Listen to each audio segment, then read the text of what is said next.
बिस्मिल्लाहिर्रहमानिर्रहीम। अस्सलाम वालेकुम बच्चों, उम्मीद करती हूँ आप सब लोग खैरियत से होंगे और आप लोगों ने फ़र्स्ट 5 क्वेश्चन कंप्लीट कर लिए होंगे और अच्छी सी प्रैक्टिस भी की होगी।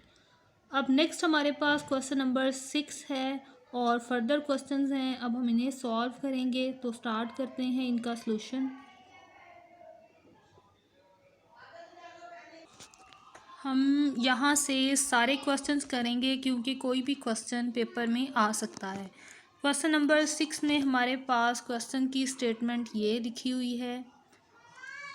क्वेश्चन क्योंकि लंबा था इसलिए यहाँ मैंने सॉल्व करके रखा है ताकि इन शॉर्ट टाइम हम अपना लेक्चर जो है वो कंप्लीट कर सकें। तो सबसे पहले हम करेंगे इसकी कैरेक्टरिस्टिक इक्वेशन के लिए हमें सबसे पहले इसको डी में चेंज करना है। ये मैंने डेरिवेटिव्स को डी रिज़ल्ट में चेंज कर लिया और अब यहाँ से y कॉमन चला गया मेरे पास।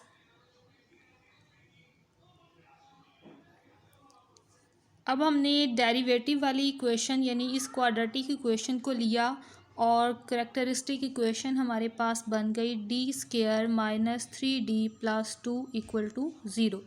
और यहाँ से हमने इसकी ऑर्डर पेयर्स बनाए और सॉल्यूशन आ गया हमारे पास इस क्वाड्रेटिक इक्वेशन का d is equal to 1 and d is equal to 2। और ये दो हमारे पास इस इक्वेशन के रूट आए हैं। सो इन दोनों वैल्यूज़ को लेकर हमने अपना वाई सी बनाया। Y C is equal to C1 exponential 1 exponential की पावर में और प्लस C2 अनदर कांस्टेंट और ये 2 यहाँ पर हमारे पास एक्सपोनेंशियल की पावर में चला जाएगा।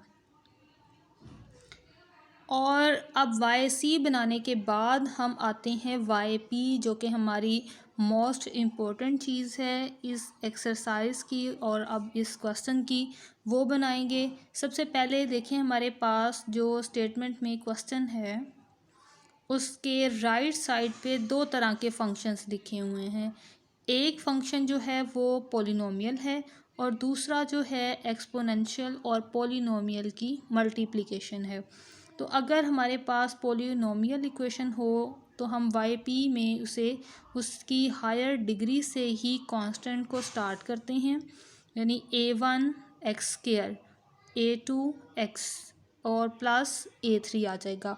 और ये बाहर हम एक टर्म जो है वो मल्टीप्लायर की फॉर्म में लिखते हैं x हैज़ पावर k1। और सेकंड कंडीशन में भी हमारे पास x एक्सपोनेंशियल x लिखा हुआ था, तो हमने इसके सॉल्यूशन को फाइंड करने के लिए ये x की पॉलिनोमियल बना दी, जैसे हमने ये ऊपर x स्क्वायर की पॉलिनोमियल बनाई है।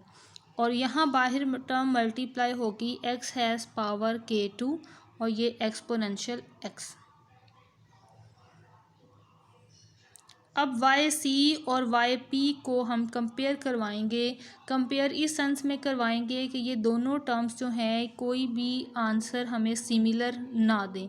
तो सिमिलर ना होने के लिए देखें, अगर मैं यहाँ पर ये ज़ीरो अप्लाई कर दूँ तो ये टर्म वैनिश हो जाएगी और ये इसी तरह से रहेगा। अब हम चेक करते हैं कि इस वाई सी में वाई पी जैसा कोई सिमिलर आंसर तो नहीं। अगर मैं k1 0 कहूँ तो ये देखें मेरे पास वाई सी में पहली टर्म भी एक्सपोनेंशियल वाली है और सेकंड टर्म भी एक्सपोनेंशियल भी है हमारे पास, जो कि इन तीनों से आज़ाद हैं, यानी इन तीनों के साथ एक्सपोनेंशियल नहीं लिखा हुआ। सो हम यहाँ पर k1 को इक्वल टू 0 कहेंगे, राइट। अब हम चलते हैं k2 की वैल्यू आइडेंटिफाई करने के लिए। तो k2 की वैल्यू के लिए मैंने यहाँ पर सब्स्टिट्यूशन करके चेक किया कि अगर मैं इसको ज़ीरो कहूँ और ये वैनिश हो जाए तो मैं चेक करती हूँ क्या वाई सी में इससे सिमिलर रिज़ल्ट अवेलेबल है।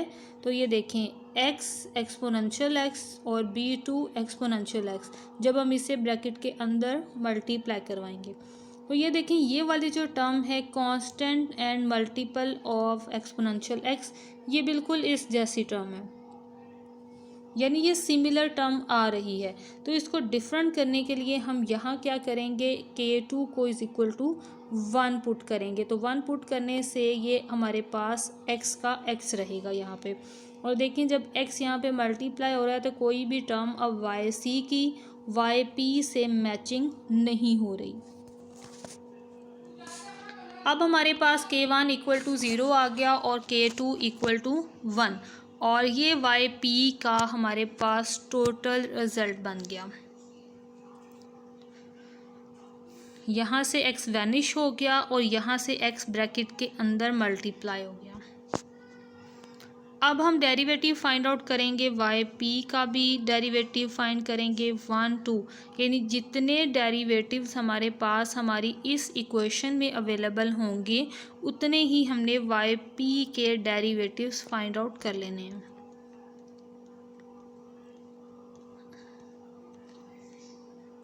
ये मैंने वाई पी का फर्स्ट डेरिवेटिव फाइंड आउट किया।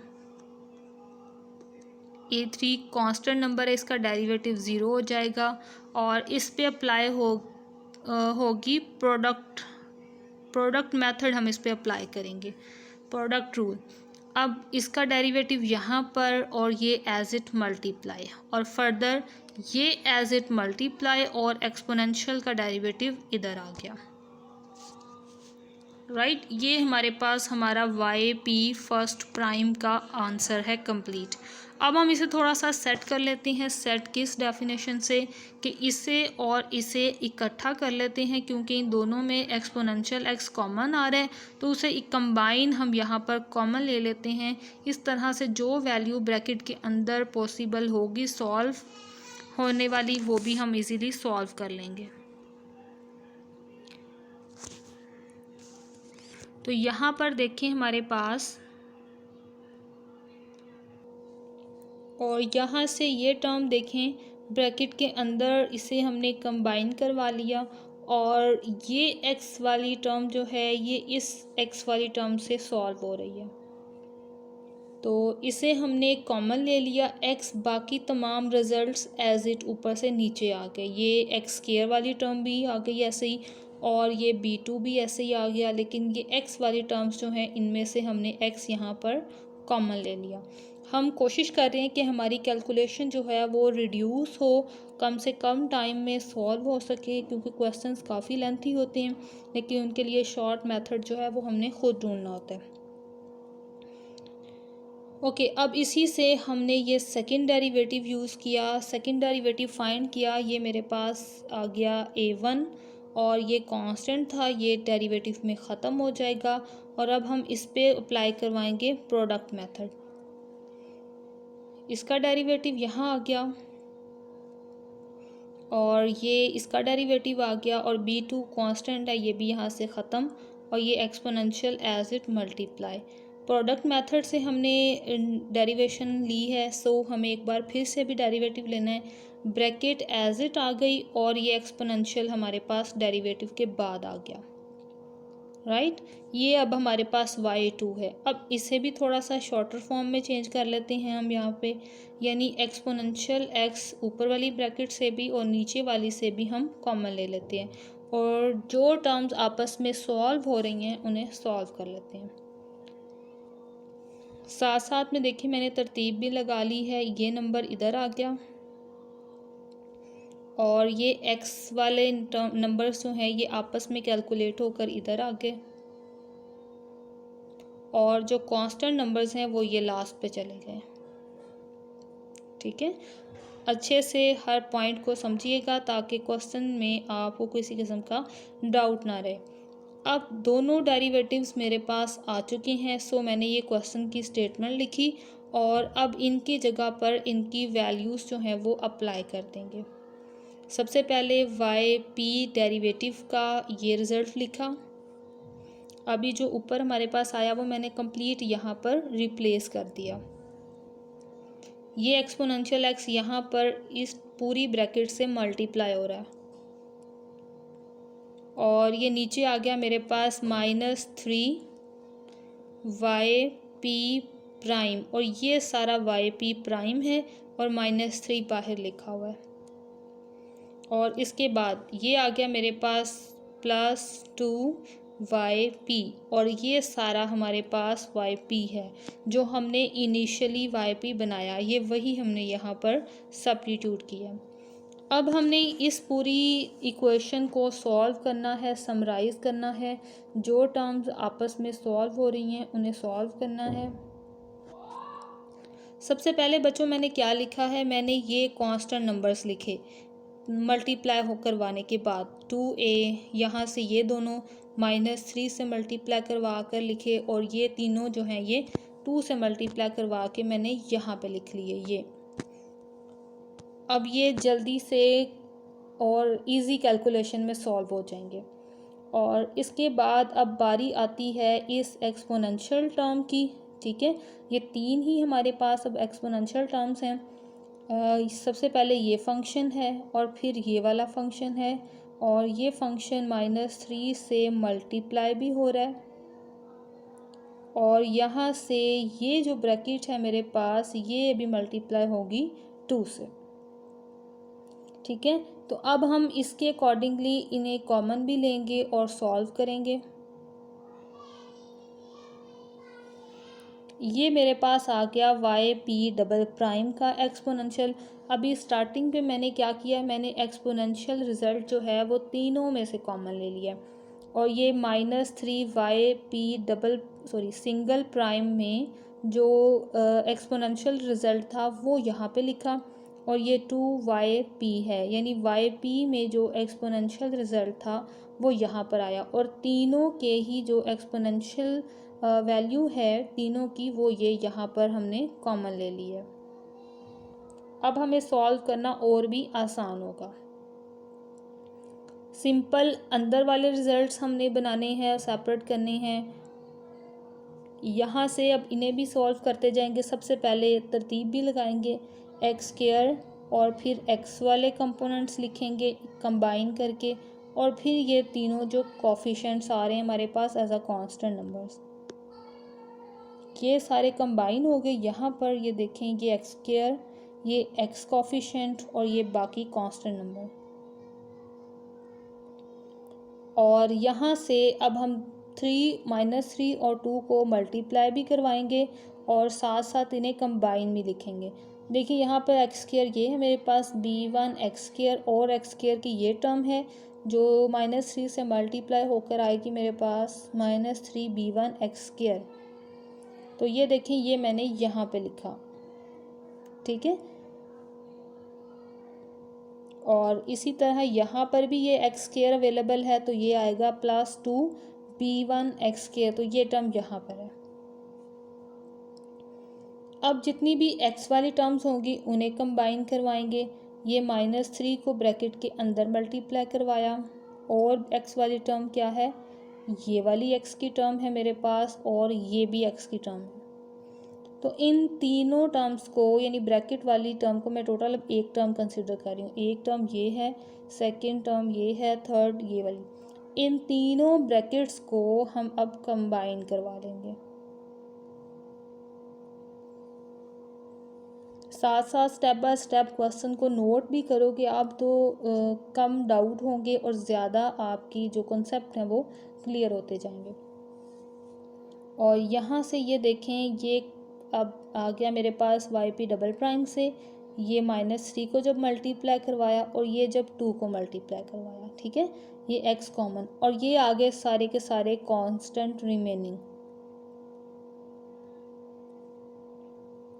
ये नंबर, ये नंबर, राइट, और ये वाला नंबर भी। जो नंबर आपस में ऐड हो रहा है हम उसे ऐड कर देंगे ताकि जल्दी उसकी कैलकुलेशन हो जाए, और ये लास्ट में एक्सपोनेंशियल बाहर कॉमन। अब ये नंबर्स भी तरतीब में आ गए हैं, और यहाँ पर ये मेरे पास अब जो रिज़ल्ट बने थे x² में, x में और कांस्टेंट, इन्हें सॉल्व कर लिया मैंने। ये देखिए, ये तो तीनों कैंसिल हो गए, राइट, ये तीनों हमारे पास कैंसिल हो गए। और अब अगर हम x के कोफिशिएंट्स को देखें तो 4b1 -6 -2, और ये b2, और ये तीनों भी कैंसिल हो गए, b2 वाले, और यहाँ से ये और ये -2b1 का आंसर बच रहा है यहाँ से, तो इसलिए यहाँ पे ये -2b1 लिख दिया।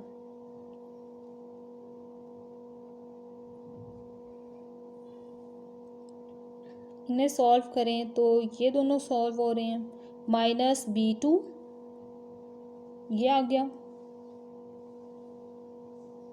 राइट।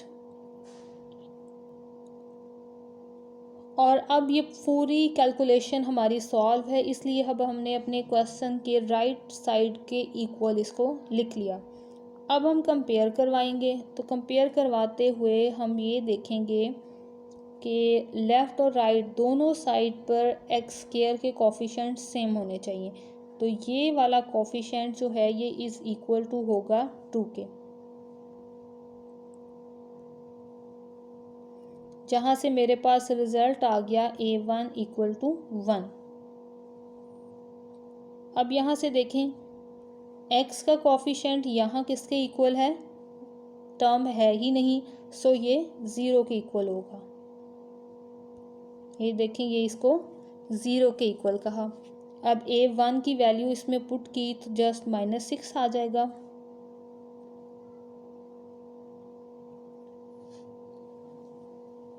और सॉल्व करने से a2 आ गया हमारे पास 3।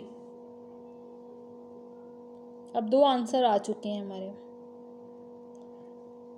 अब हम इस रिज़ल्ट को सॉल्व करते हैं कि ये किसके इक्वल है, ये कांस्टेंट है, तो कांस्टेंट तो हमारे पास कोई टर्म है ही नहीं, सो ये भी इक्वल टू 0 होगा,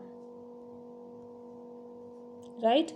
अब मैंने ए की जगह पे 1 अप्लाई किया तो ये आ गया 2, a2 की जगह पर 3 पुट किया तो ये आ गया -9, और -9 से ये बनेगा -7, 7 यहाँ से इस साइड पर आ गया तो पॉजिटिव, और 7/2 इज़ इक्वल टू a3। ये हमारा थर्ड आंसर भी कंप्लीट हुआ। अब फाइंड आउट करना है हमने b1 और b2। तो यहाँ से ये देखें मेरे पास कैलकुलेशन अब हमने यहाँ से भी मैच करवानी है, तो एक्सपोनेंशियल x, राइट, यहाँ पे भी एक्सपोनेंशियल x, इसका कोफिशिएंट इसके इक्वल होगा, यानी -2b1 इज़ इक्वल टू 2, ये आ गया। और b1 किसके इक्वल हुआ, -1। अब हम अपनी सेकेंड यानी b2 के लिए वर्कआउट करते हैं। ये कंडीशन यहाँ पे कांस्टेंट है, तो कांस्टेंट मल्टीप्लाई विद एक्सपोनेंशियल, ऐसी कोई टर्म हमारे पास अवेलेबल ही नहीं है, सो इस कोफिशिएंट को भी हम कहेंगे 0। ये मैंने इसे भी कह दिया 0। b1 की जगह पर आ गया -1, तो ये टोटल -2 आ गया, और b2 इज़ इक्वल टू बना मेरे पास -2। अब सारे रिजल्ट्स आ चुके हैं, सो हम अपना सॉल्यूशन लिखते हैं। yp is equal to firstly a1 हमारे पास आया है 1,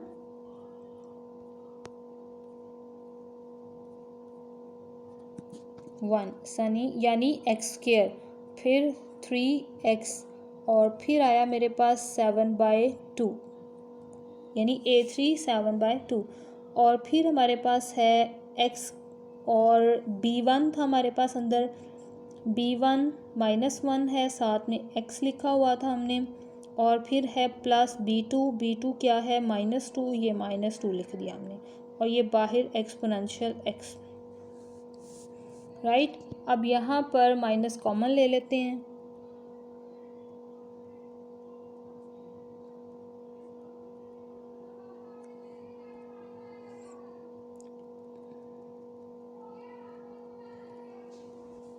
ये आ गया मेरे पास माइनस कॉमन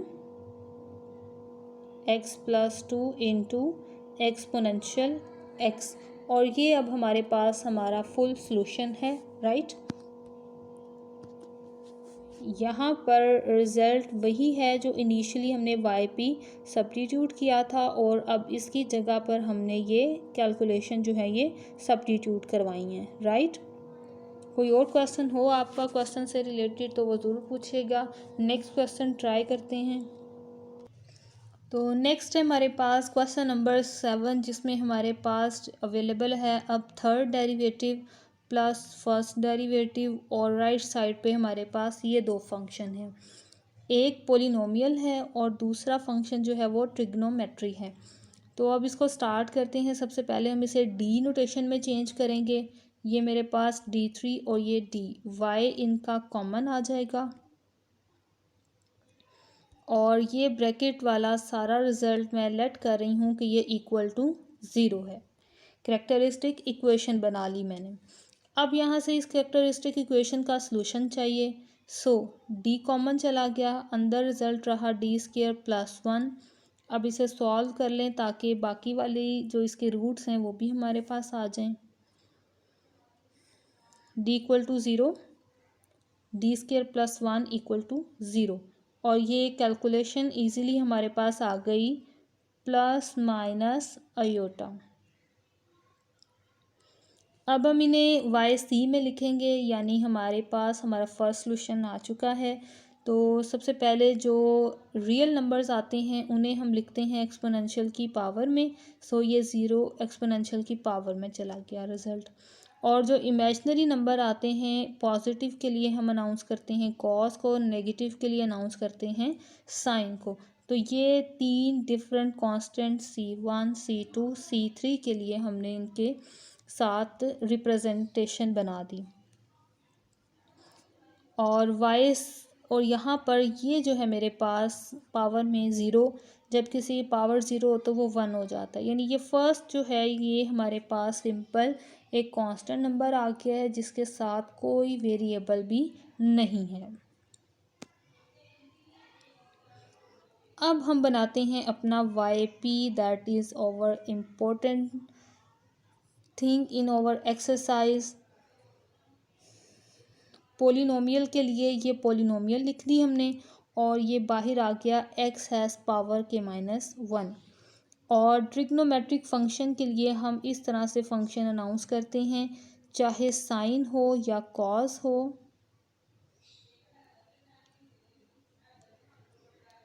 इस प्लेस पे चाहे साइन हो या कॉस हो, नोटेशन हमारी यही रहती है। एक हमारे पास कॉस का फंक्शन आता है और दूसरा हमारे पास साइन का फंक्शन आता है, राइट। और बाहर आती है टर्म एक्स के, और के की वैल्यू हमने आइडेंटिफाई करनी है from Y C.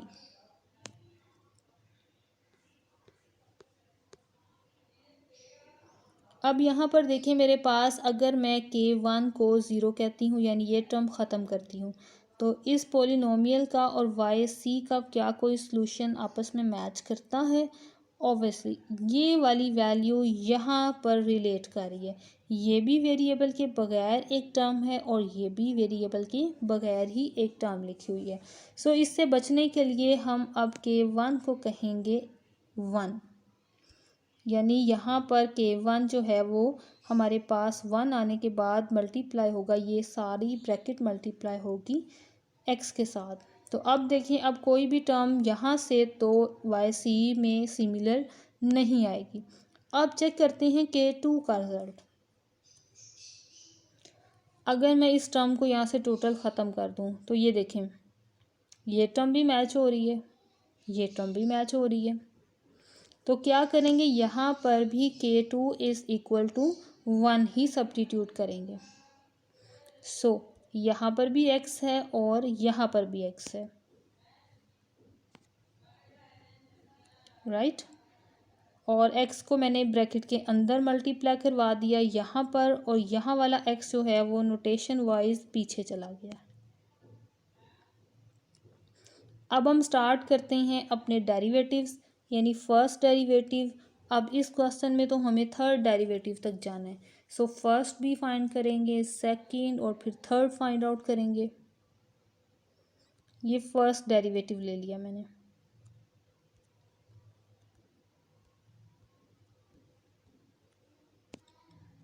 Right.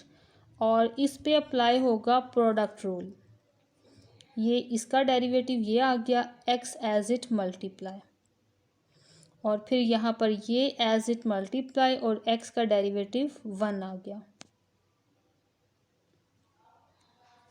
Right. अब हम लेंगे इसका सेकंड डेरिवेटिव। तो सेकंड डेरिवेटिव में मेरे पास फर्स्ट नंबर है जो जिसका मैंने डेरिवेटिव लेना है वो है ये टर्म। तो इसका डेरिवेटिव आ गया 6a1 और इसका डेरिवेटिव आ गया a2 और ये कांस्टेंट है, ये वैनिश हो जाएगा।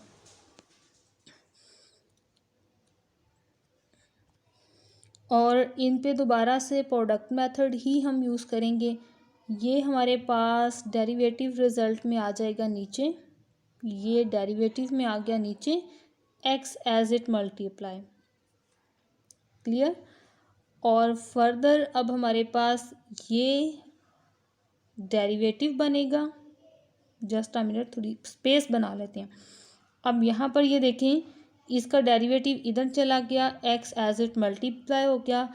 अब ये एज इट यहाँ पर आ गया और x का डेरिवेटिव 1 हुआ, तो 1 से मल्टीप्लाई होके फ़र्क तो कोई भी नहीं आएगा, इसलिए ये सारी टर्म्स जो है ये एज इट ही यहाँ पर लिख दी। अभी बारी रहती है इनके डेरिवेटिव की। तो इसका डेरिवेटिव आ गया माइनस साइन, इसका डेरिवेटिव आ गया कॉस।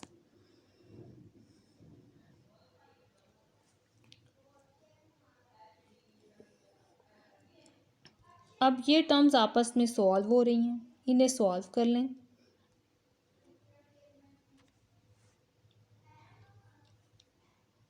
तो मैंने इन्हें सॉल्व करके लिखा, बाकी टर्म्स एज इट नीचे आई। ये -2b1 + 2b2, राइट। अब हमारे पास ये सिंप्लीफाई भी हो गया है। अब डेरिवेटिव लेना भी और आसान होगा हमें यहाँ पे। अब थर्ड डेरिवेटिव लिया मैंने, ये कांस्टेंट ख़त्म हो गया, यहाँ से इसका डेरिवेटिव ये आ गया और साथ में x एज इट मल्टीप्लाई, और फर्दर ये एज इट मल्टीप्लाई और x का डेरिवेटिव 1। अभी इनका डेरिवेटिव रहता है, तो इसका डेरिवेटिव ये आ गया और कॉस का डेरिवेटिव इधर आ गया। और ये अब y3 भी हमारे पास कंप्लीट है, लेकिन ये टर्म्स आपस में सॉल्व हो रही हैं, तो इन्हें सॉल्व कर लेते हैं पहले। यानी ये आ गया -3b1 कॉस और ये आ गया -3b2 साइन।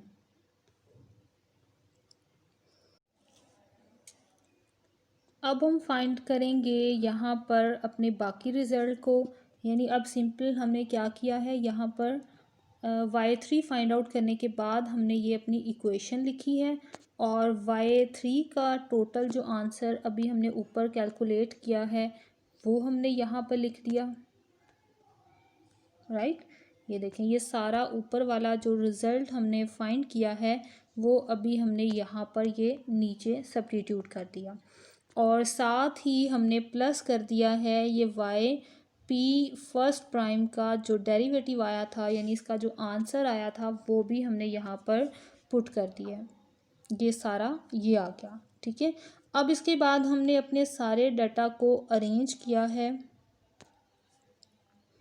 इस वे में अरेंज किया है। जो कांस्टेंट टर्म्स आ रही हैं इन्हें मैंने ये कंबाइन कर लिया, और जो साइन और कॉस की टर्म वाली वैल्यूज़ थी वो तमाम मैंने सेपरेट कर ली, और उनसे ये x जो है ये मैंने कॉमन ले लिया।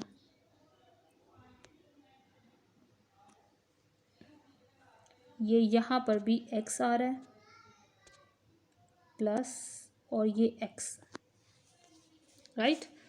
अब ये टर्म और हमारे पास ये वाली टर्म ये कंबाइन एक जैसी है, इनमें से x कॉमन लिया तो देखें बाकी जो अंदर बचते हैं रिज़ल्ट वो तो एक दूसरे से कैंसिल हो रहे हैं, लेकिन हम डायरेक्ट नहीं लिखेंगे कैंसलेशन में, हम इनको पहले ऐसे करके सॉल्व करेंगे। ये मैंने सारे ब्रैकेट में कंबाइन किए और ये x बाहर चला गया कॉमन वे में,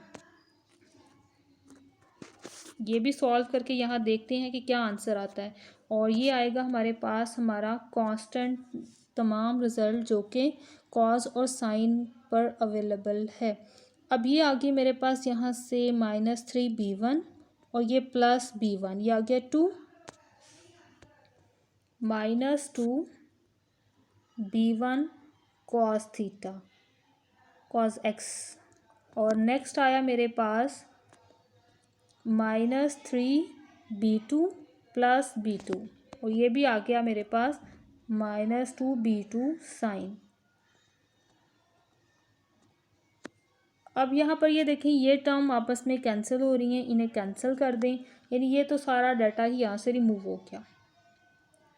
अब हम ऊपर वाली स्ट्रेट लाइन जो लिखी हुई है कोफिशिएंट वाली, इसे भी तरतीब लगा देते हैं। यहाँ पे ये आ गया मेरे पास स्क्वायर, फिर एक्स वाली नोटेशन और लास्ट पे जाएगी हमारे पास हमारी कांस्टेंट नोटेशन। और फिर हमारे पास ये जो रिमेनिंग 2 ट्रिग्नोमेट्रिक फंक्शंस हैं ये आ जाएंगे। और अब हम इन्हें कंपेयर करवाएंगे अपने रिजल्ट से, जो कि इक्वल है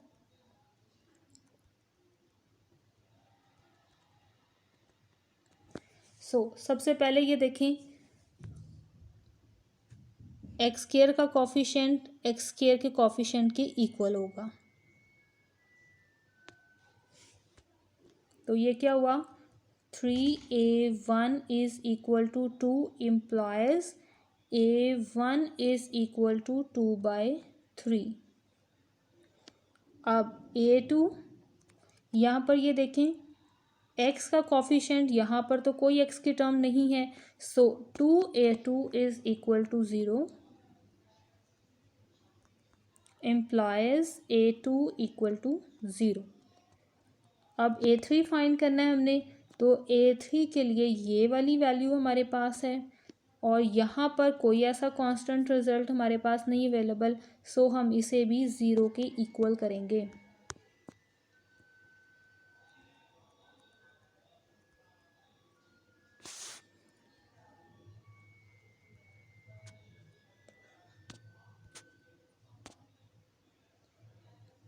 सिक्स 1 से मल्टीप्लाई होकर 6 आ जाएगा।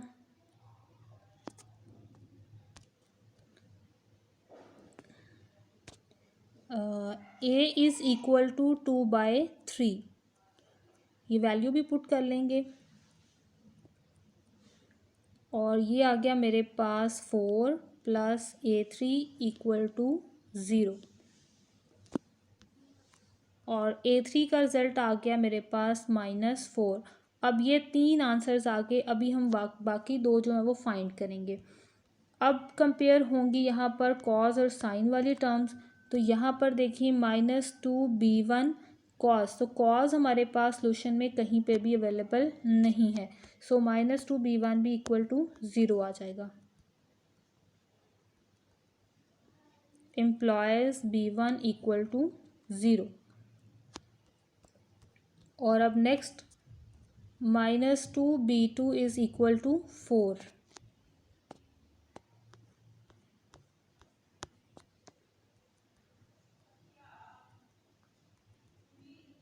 implies b2 is equal to 4/-2 and we get b2 is equal to -2। अब हम सारा अपना 8 है और अब हम इसे सॉल्व करेंगे। यहाँ पर भी हमारे पास थर्ड डेरिवेटिव तक क्वेश्चन है और एक ट्रिग्नोमेट्रिक फंक्शन है और दूसरा पॉलिनोमियल फंक्शन है, ठीक है। तो अब इसके लिए हम सॉल्व करते हैं। सबसे पहले तो हम इसकी करैक्टरिस्टिक इक्वेशन जो है वो बनाएंगे।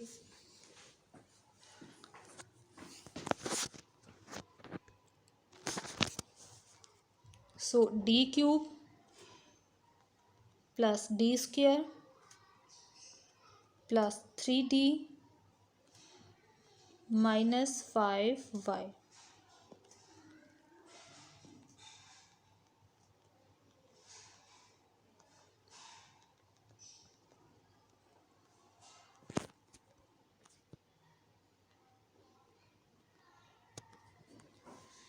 अब यहाँ पर देखिए हमारे पास y कॉमन आ रहा है, y को कॉमन ले लें।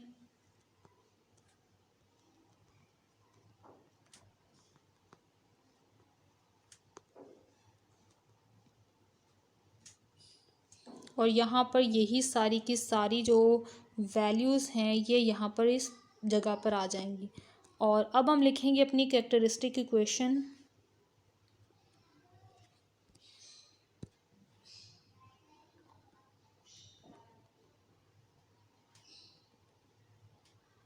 और क्यूब है सो हमें सिंथेटिक डिवीजन का यूज़ करना पड़ेगा।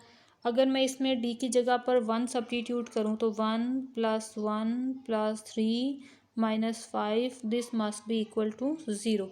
सो इसका एक रूट हमें मिल गया है जो कि है d इज़ इक्वल टू 1।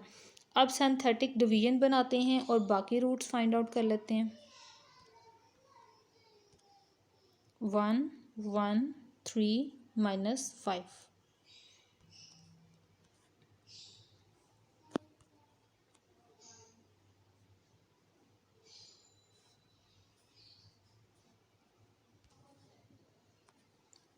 अब ये 1 1 से मल्टीप्लाई होकर इधर आ जाएगा।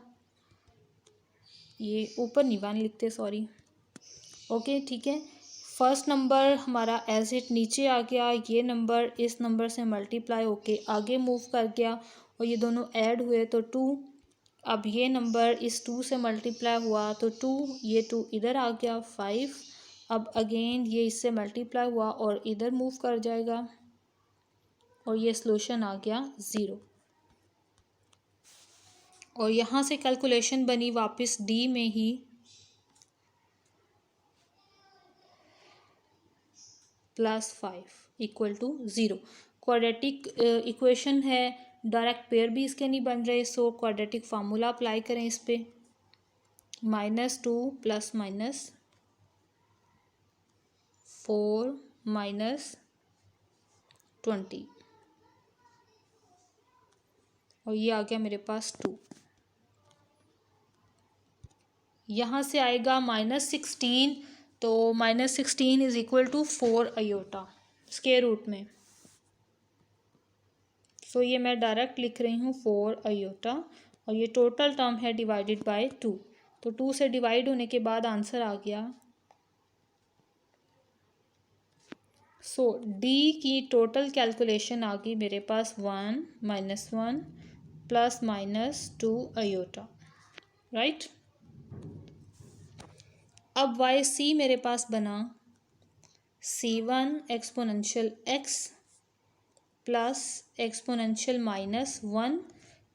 ये -1 यहाँ पर इसकी पावर में आएगा और ब्रैकेट के अंदर नंबर चला गया हमारे पास cos 2x plus sin 2x, right. अब यहाँ पे आपको YP बता दूँ कि यहाँ से YP क्या बनेगा। हमारे पास इस टर्म के राइट में फंक्शन अवेलेबल है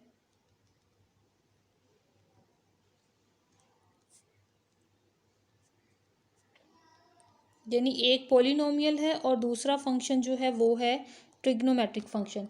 तो इसके लिए बनेगा हमारे पास सबसे पहले तो xk1 और ये सारी पॉलिनोमियल सबसे बड़ी डिग्री क्योंकि स्क्वायर है, सो हम भी स्क्वायर से स्टार्ट करेंगे और फिर प्लस xk2। और अब इस ट्रिग्नोमेट्रिक फंक्शन के लिए बनाना है हमने, तो इसके लिए आएगा मेरे पास b1 cos plus b2 sin।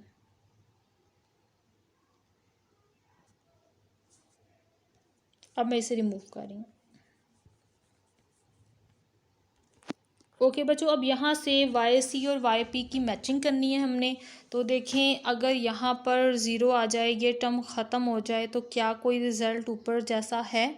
तो बिल्कुल भी नहीं। ऊपर जो रिज़ल्ट हैं वो दोनों एक्सपोनेंशियल में हैं, इसमें से कोई रिज़ल्ट भी एक्सपोनेंशियल में नहीं है। सो k1 इक्वल टू 0 आ गया हमारे पास। और सिमिलरली k2 भी हमारे पास 0 है। क्योंकि यहाँ पर जो टर्म्स लिखी हुई हैं ये सारी कॉज और साइन में हैं, और जो टर्म्स यहाँ लिखी हुई हैं वो साइन और कॉज के साथ साथ एक्सपोनेंशियल की मल्टीप्लिकेशन भी हैं। सो K2 भी इक्वल टू 0 हो जाएगा। फाइनल YP हमारे पास बना A1 x square A2 x plus x Q A3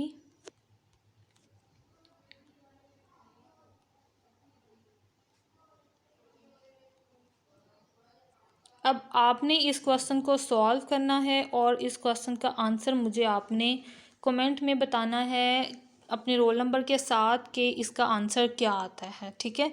और बल्कि इस तरह आइडेंटिफाई करती हूँ कि फ़र्स्ट 50 जो रोल नंबर हैं वो मुझे बताएंगे कि इस क्वेश्चन का आंसर जो है वो क्या आता है सॉल्व करने के बाद। तो फर्स्ट 50 की अटेंडेंस इसके आंसर के साथ मार्क होगी कमेंट में, ठीक है। अब नेक्स्ट क्वेश्चन जो है वो बताती हैं और वो रिमेनिंग वाले 50 जो है वो उसका बताएंगे। और ये है हमारा क्वेश्चन नंबर 9। अब इसमें स्टेटमेंट जो है वो पावर यानी डेरिवेटिव या ऑर्डर कह लें, ऑर्डर ज़्यादा बेहतर रहेगा, ऑर्डर 4 तक जा रही है हमारी ये डिफरेंशियल इक्वेशन, और राइट साइड पर सिर्फ एक ही इकलौता फंक्शन है ट्रिग्नोमेट्रिक फंक्शन। फर्स्टली तो हम इसको करेक्टरिस्टिक इक्वेशन बनाते हैं और रूट्स फाइंड आउट करते हैं इसके।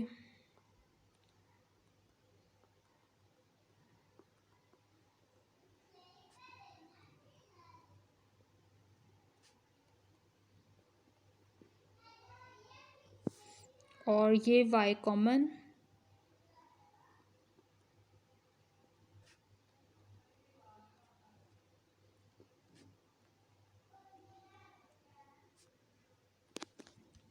और ये रही हमारी करेक्टरिस्टिक इक्वेशन।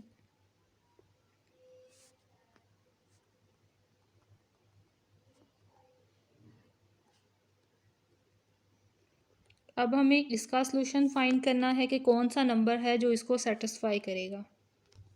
तो इजीली हम इसको by factorization method he solve कर सकते हैं, तो मैं फैक्टराइजेशन मेथड से ही इसे सॉल्व कर रही हूँ। ये मेरे पास 4 और 4 इसके पेयर आ गए थे, तो मैंने 4 और 4 से ही इसको फैक्टर्स में चेंज कर दिया।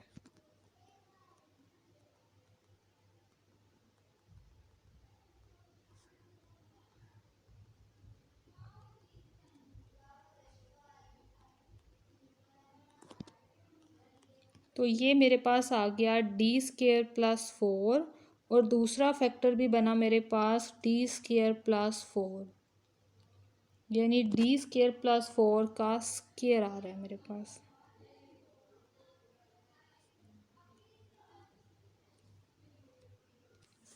और अब हमारे पास यहाँ पर आएंगे रिपीटेड रूट्स, यानी हम एक ही इक्वेशन को सॉल्व करेंगे और वहीं से हमारे पास वो रूट्स डबल हो जाएंगे, यानी स्क्वायर रूट लेने के बाद ये रिजल्ट आएगा d² is equal to -4 and d is equal to +-2 iota. So total d के जो रिजल्ट्स आ रहे हैं वो है मेरे पास 2 आयोटा 2 टाइम, -2 आयोटा भी 2 टाइम। अब ये मेरे पास d है, YC बनाएंगे तो YC हमारे पास बनेगा C1 cos 2x plus C2 sin 2x plus C3 x cos plus C4 x sin। तो ये YC हमारा कंप्लीट हुआ। YP बनाएंगे तो YP इसका बहुत ही सिंपल बनेगा, क्योंकि हमारे पास फंक्शन में सिर्फ साइन x लिखा हुआ है। सो ये आ गया मेरे पास K और A cos plus B sin।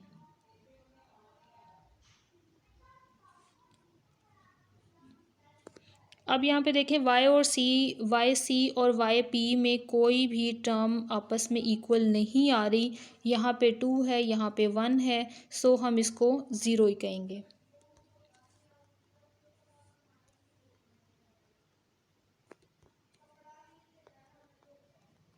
और ये रहा हमारे पास हमारा वाई पी।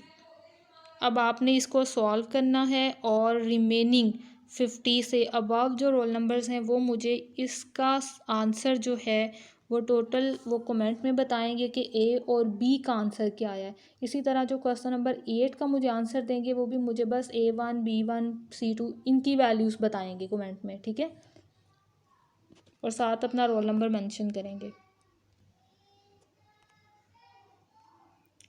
और ये नेक्स्ट क्वेश्चन नंबर 10, ये question number 10, right the general form of the PI without evaluating the UC। यानी हमने वाई पी का जो टोटल आंसर है जिसमें हम कांस्टेंट की वैल्यूज़ फाइंड करते हैं हमने वो नहीं बताना इनको, सिर्फ और सिर्फ जनरल फॉर्म बतानी है जिसमें अननोन कांस्टेंट ही रहेंगे। यानी हमने क्वेश्चन को सॉल्व नहीं करना। अब इसका ये 2 पार्ट्स हैं और इसमें सिर्फ वाई सी पूछा हुआ है, हमें वाई पी की वैल्यू पूछी हुई है कि इनके लिए वाई पी जो है वो हमें क्या बनाना चाहिए। ये स्टूडेंट्स क्वेश्चन नंबर 10 का फर्स्ट पार्ट है और जिसके साथ ये सारी स्टेटमेंट है और हमने वाई पी इसका बनाना है, सिर्फ सॉल्व नहीं करना। तो सबसे पहले तो हम कैरेक्टरिस्टिक इक्वेशन बनाते हैं। थोड़ा सा काम अब यहाँ मैं डायरेक्ट कर रही हूँ। कैरेक्टरिस्टिक इक्वेशन हमारे पास ये बनेगी +2 = 0 और ये सॉल्व करें तो हमारे पास ट्रिग्नोमेट्रिक फंक्शन भी हमारे पास ऊपर हैं 1 2 टाइप्स के। ओके जी, क्वाड्रेटिक इक्वेशन को सॉल्व करती हूँ मैं फार्मूला यूज़ करते हुए। ये आएगा मेरे पास 4 - 8 डिवाइडेड बाय 2। इसे सॉल्व करेंगे तो -4 और जिससे आंसर आएगा मेरे पास 2 अयोटा। और ये सारी कैलकुलेशन है -1 ± अयोटा,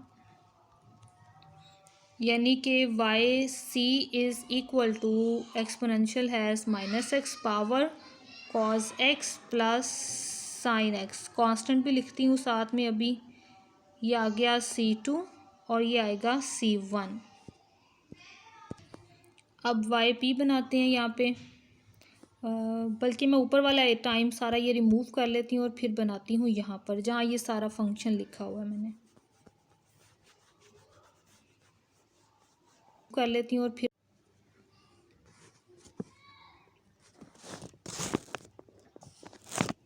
अब वाई पी के लिए हम सबसे पहले इसको अरेंज कर लेते हैं, यानी ये वाला नंबर पहले लिख लेते हैं और बाकी टर्म्स जो हैं वो बाद में लिखते हैं।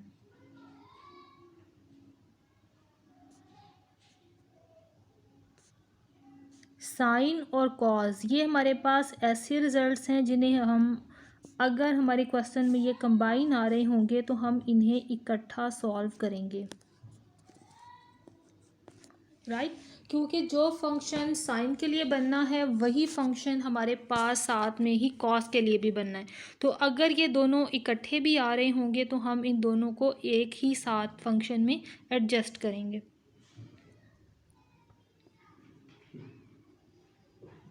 तो वाई पी स्टार्ट करते हैं अब यहीं से अगला नेक्स्ट प्रोसीजर।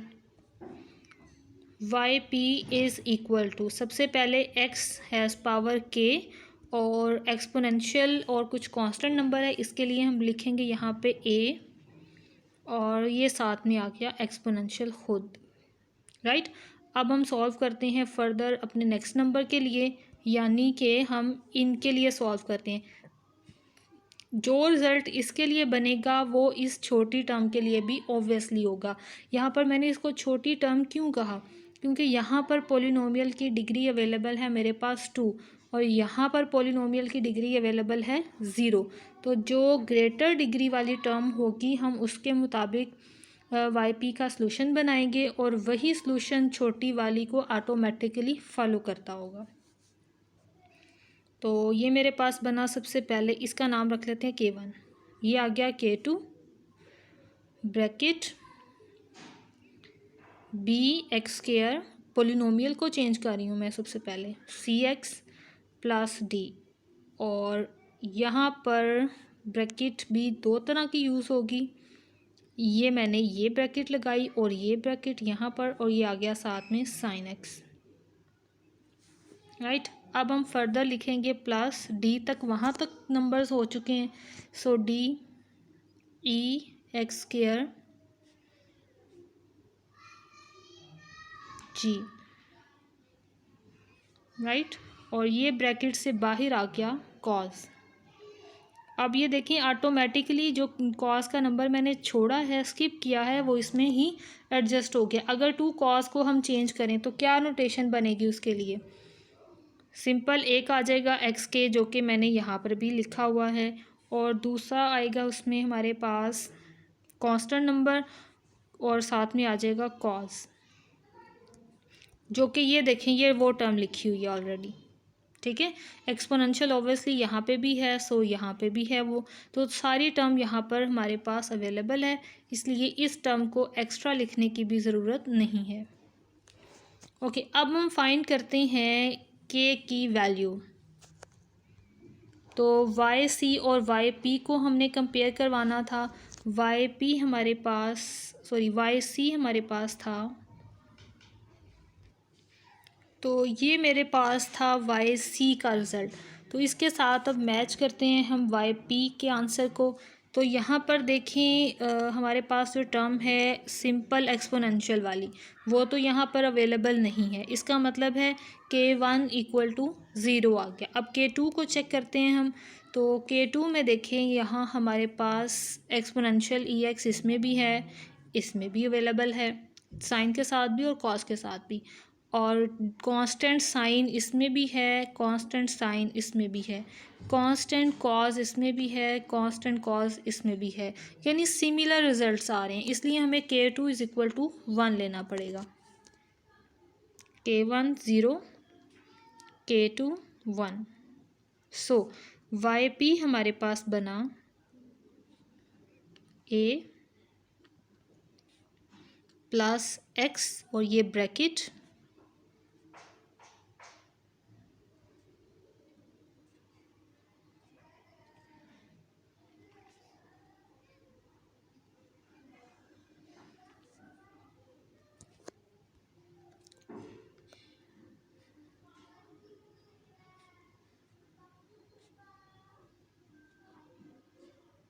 और ये रहा कॉस, और ये बाहर एक्सपोनेंशियल नेगेटिव एक्स। अब इस एक्स को भी अंदर मल्टीप्लाई कर दें तो यही हमारा फाइनल आंसर है।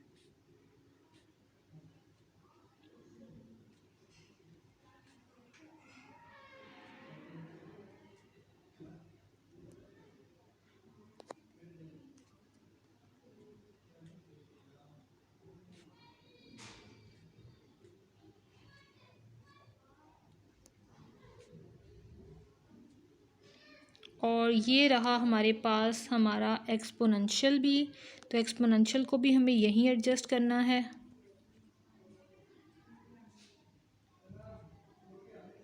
क्योंकि तरतीब यही है हमारे पास कि जब भी हम लिखें तो एक्सपोनेंशियल पहले और साइन कॉस यानी ट्रिग्नोमेट्रिक फंक्शन को बाद में लिखें। तो ये हमारे पास हमारा फाइनल सॉल्यूशन है।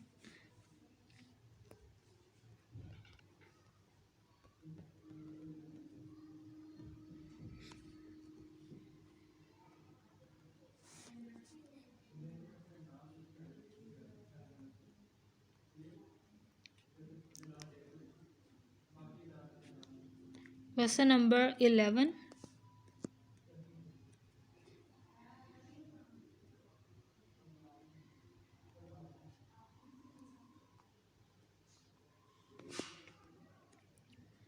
और इसके बाद है 4 एक्सपोनेंशियल एक्स, और इसके बाद है माई +3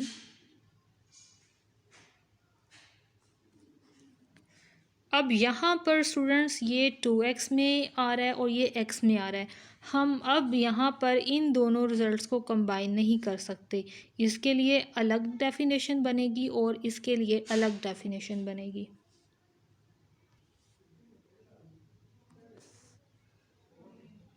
डायरेक्ट लिख रही हूँ यहाँ पे भी मैं कैरेक्टरिस्टिक इक्वेशन, और आपको मेथड तो समझ आ गया होगा, इसलिए कुछ स्टेप मैं डायरेक्ट करूँगी और जल्दी जल्दी से आपको इम्पोर्टेंट बातें इसमें से समझाऊँगी ताकि आपको हर पॉइंट इसका क्लियर हो जाए।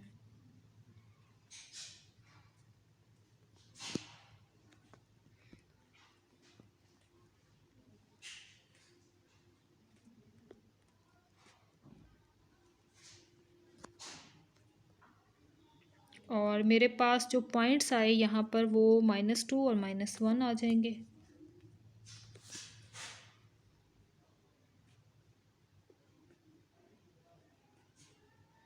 तो ये मैं डायरेक्ट लिख रही हूँ, d is equal to -1 and -2 और YC इज़ इक्वल टू है C1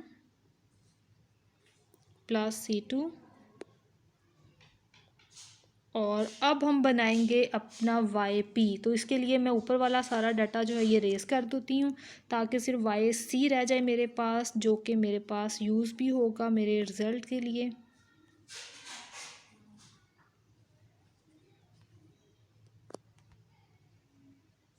जी यही है। अब इसको हम चेंज करवाते हैं। तो सबसे पहले मैं लिखती हूँ YP। अब इसमें से कोई भी ऐसी टर्म नहीं है जो आपस में सॉल्व हो, सो इसको मैं ऐसे ही तरतीब लगा रही हूँ।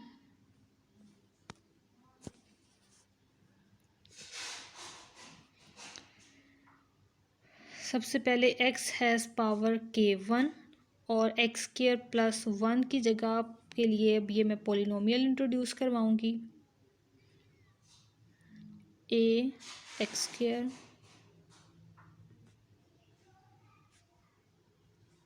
और ये रहा साइन 2x। एक्सपोनेंशियल तो हमने वैसे भी कॉमन लेनी है ना बाहर। और अब यही सारी पॉलिनोमियल आएगी लेकिन कोएफिशिएंट्स चेंज होंगे। c से आगे d, e और ये f और ये साथ में आ गया हमारे पास cos 2x।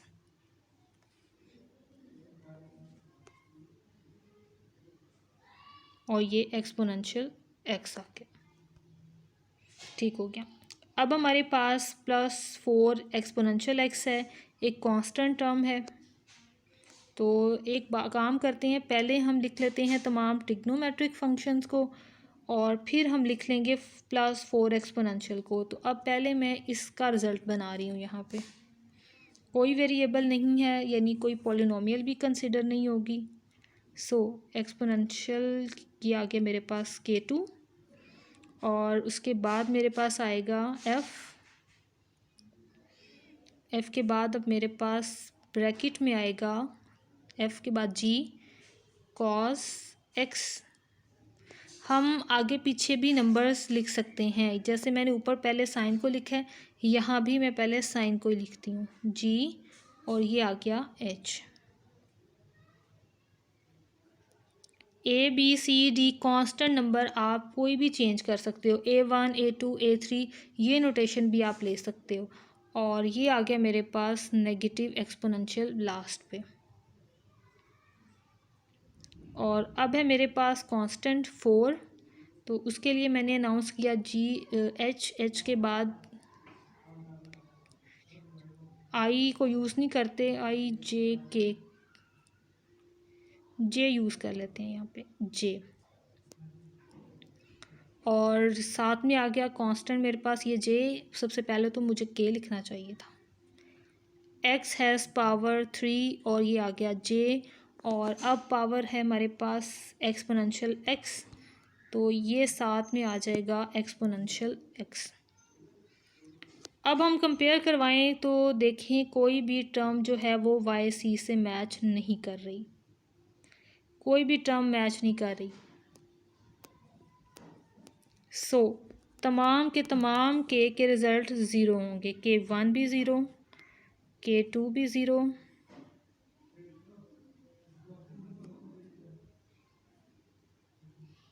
और K3 भी ज़ीरो। सो हमारे पास हमारा सॉल्यूशन बना YP का।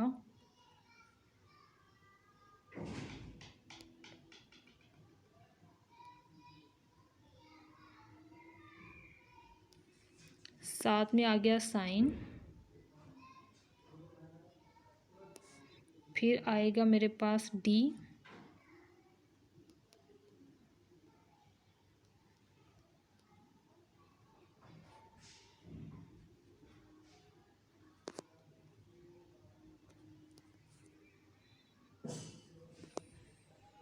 और ये मेरे पास सारा रिज़ल्ट। लेकिन अभी मेरे पास ये एक्सपोनेंशियल भी है जो अंदर मल्टीप्लाई करवाना है, तो यहाँ पर इनके साथ पहले आ जाएगा एक्सपोनेंशियल।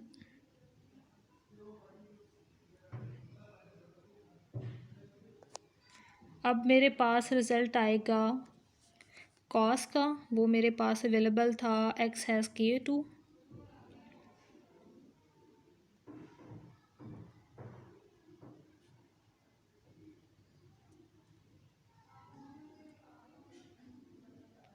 अब ये भी साइन और कॉस की वैल्यूज़ हैं, तो इसका एक्सपोनेंशियल भी स्टार्ट में लिख देती हूँ, ठीक है। एक्सपोनेंशियल जो है वो हमेशा साइन कॉस से पहले लिखते हैं। और यहाँ पर आ गया हमारा j एक्सपोनेंशियल x, तो ये हमारा टोटल वाई पी भी क्लियर हो गया। होप सो कि आपको समझ आई होगी। अच्छी सी प्रैक्टिस कीजिएगा क्वेश्चन की, और जो जो मैंने जिस ग्रुप से पूछा हुआ है आंसर वो मुझे ज़रूर बताएं अपने कमेंट्स में, ठीक है। अल्लाह हाफिज़।